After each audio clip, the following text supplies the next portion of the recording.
400 kilo பூண்டை பிடிச்சிட்டு வந்து என்ன செய்யறது நீ எல்லாத்தையும் பூண்டை காய விட்டு அது பல்லாகி 40 வந்துருச்சு பூண்டு. அதோட தான் பூண்டு சரி திரும்ப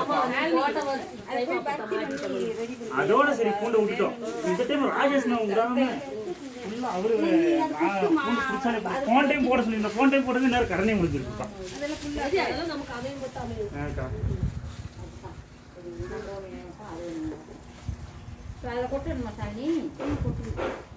இந்த தடவை போடுறதுல இருந்தாமடி போடுறதுல பூண்டு வேண்டாம்.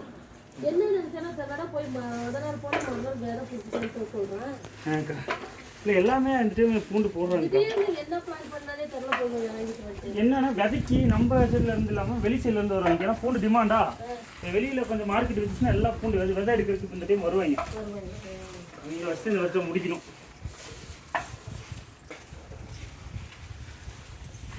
அந்த காட்டுக்கு எவ்வளோ போய் எடுத்துருக்கீங்க? இப்போ கரெக்டாக எடுத்துருக்கோங்க 240 கிலோ பக்கம் எடுத்து வச்சுருக்கேங்க. இப்போ போயிட்டு புதன்கிழமை அந்த விதையை எடுத்து வந்து இங்கே உடைக்க வேண்டியது. ஆமாக்கா சத்யாக்கா ஓட்டு விட்டுருக்கீங்க. சரி அம்பியாக்கா அது வந்து எடுத்துட்டாக்கா அதை எடுத்து வந்தாச்சு மணி இன்னும் இங்க கொண்டு வரல.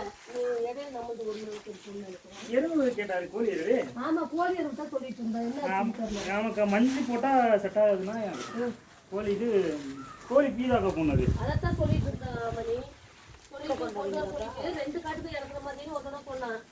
அப்புறம் என்னன்னு தெரியல மணி இங்க இறக்கிட்டு அப்புறம் அங்க இறக்கலாம். என்ன பண்றான்னு எருவு கிடைக்கிறத போட்டு செய்வானா இருக்குது. அது எருவு அந்த கோழி எருவு கிடைக்கிறது இல்லக்கா ரொம்ப அது இங்க அன்னூர் பஸ்ல இருந்துச்சுக்கா. அன்னூர்ல க்ளோஸ் பண்ணிட்டானுக்கா.